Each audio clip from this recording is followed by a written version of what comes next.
tuti nadungadu Akasimit nadungadu ngadu dungadu ngadu harabasi damem dungadu Tarasi wajjina gogooma Faanimo afeerraa keenya like share subscribe gochuun chaanaaliin kun keessa waan ta'eef guddisaa isiniin jenna turtii gaarii.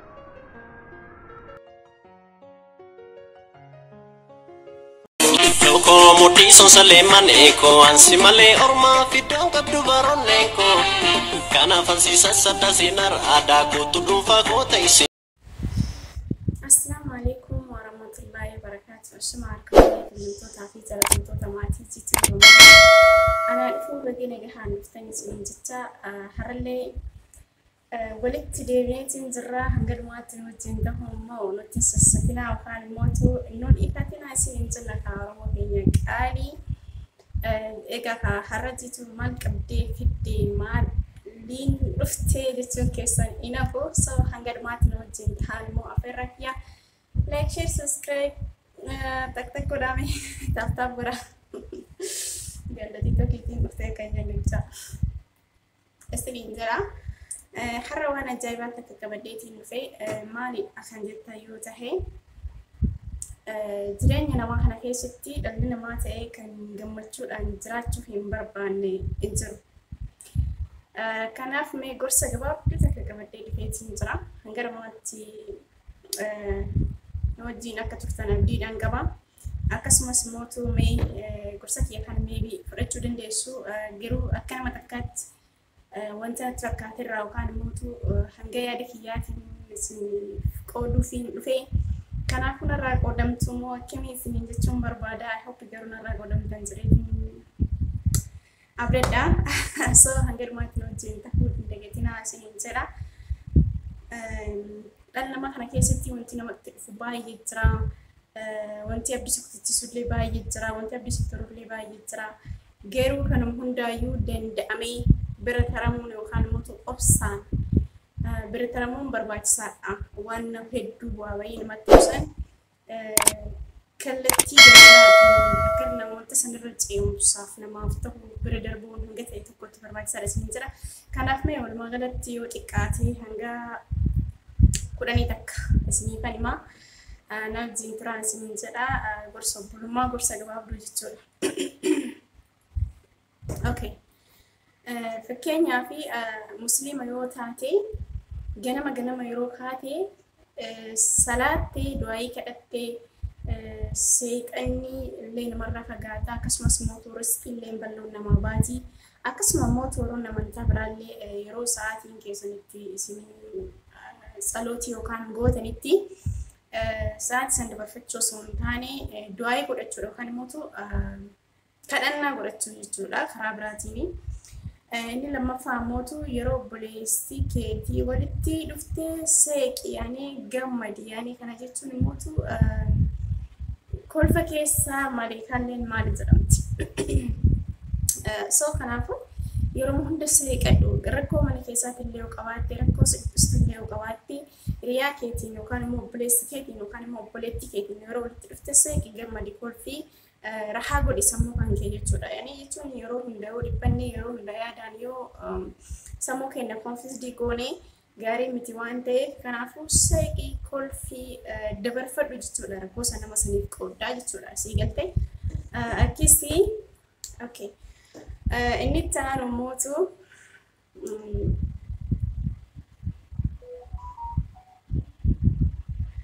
ati yeroo namni sitti dhufe tokko yeroo inni karaayyuu soodimtu haa ta'u obboleessa kenkeeriyaa keetiin jalqaba yeroo walitti dhuftu dursitee akkasitti ilaaluu yookaan immoo akkatti ilaaluu osoo hin taane salaamu alaikum warahmatullahi wabarakaatuh yookaan immoo akkam jirta akkam oolte jedhii nama qalbii nama sanii gammachiise wanta si gammachiisu siif qooda yookaan immoo argattaa jechuudha karaa biraatiin akkasiin isiniin jedha. Sorry.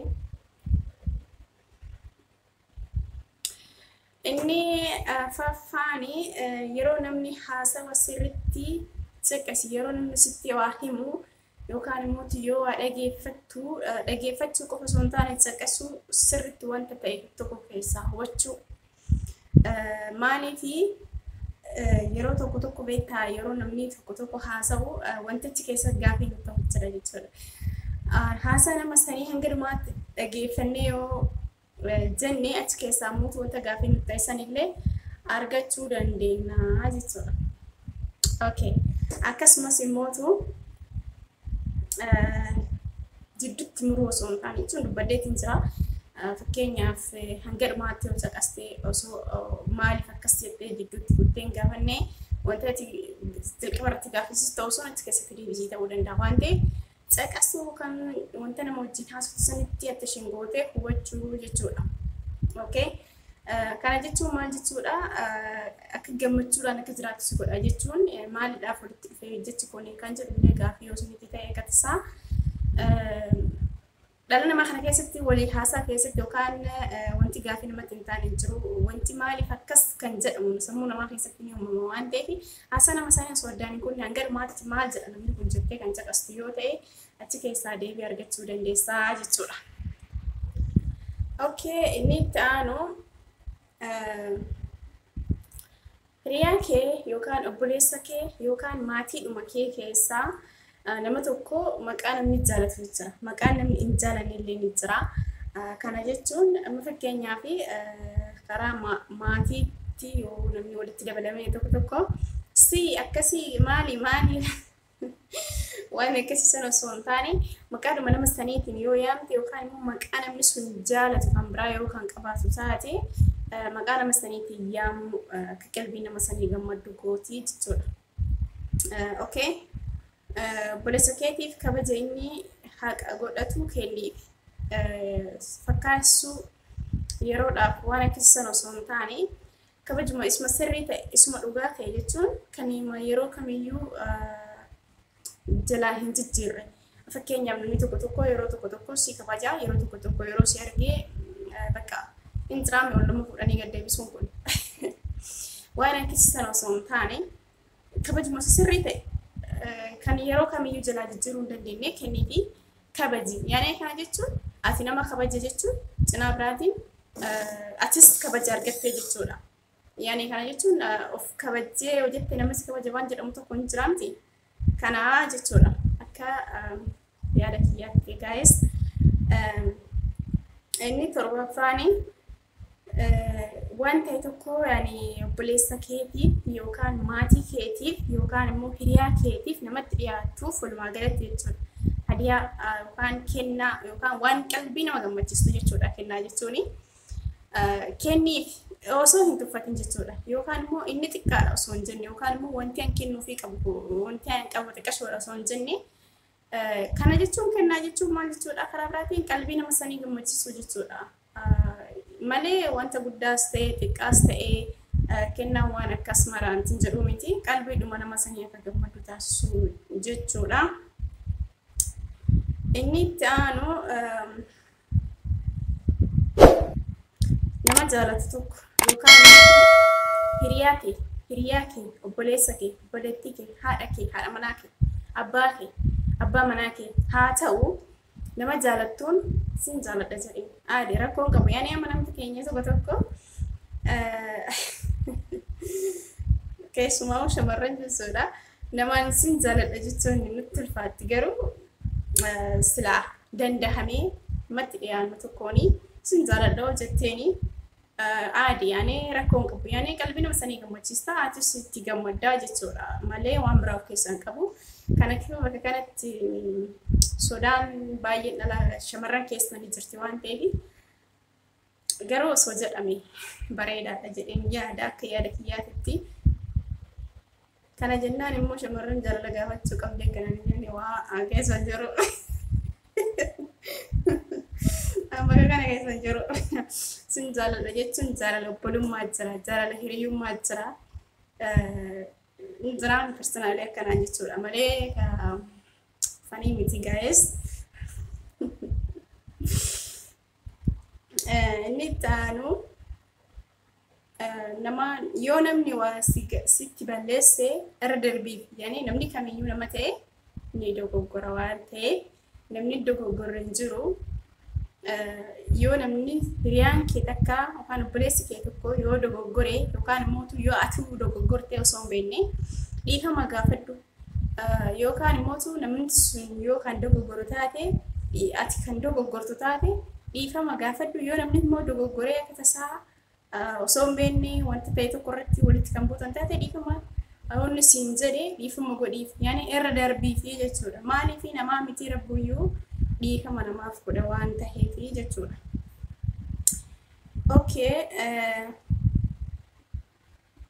yoo namni tokko wanta silaasiif gatii qabu yookaan immoo oolmaa tokko hin jiraanne si oolee nama sana oolmaan si oolee san tuffachuu osoo hin taane yookaan immoo oolmaadhuma san qofa irraa fudhattee dhiisuu osoo hin taane waa kennuufi osoo hin taane namni kenna tokko maal seetu nama oolmaa guddaa nama oolee fi ay miskiina jenna no akkas osoo hin taane jazakallah khair galatoomii jechuun waan xiqqoo osoo hin taane namni keenya tokko fakkeenyaaf namaan galatoomii yoo jedhu maalitti fakkaatu barii maal jedha garuu jechi kun jecha guddaadha. Yaani waan guddaa of keessaa qaba jechuudha.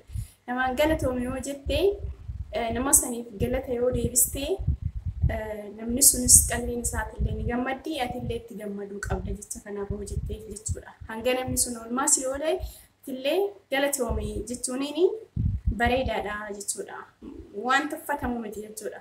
Qalbii namaa kan gammachiisu jechuudha. Namni tokko immoo yoo akkas waan birrii olii kennee yookaan kennaa yoo olii kennee wanta namni galata irra si oole irratti kennaa osoo hin taane jechaanu afaaniin bakka hin qabnetti bakka hin dandeenyetti galatoomuu yoo jettee gahee guddaa taphataa jechuu barbaadeeti bakka kanarratti akka yaadatti jechuudha.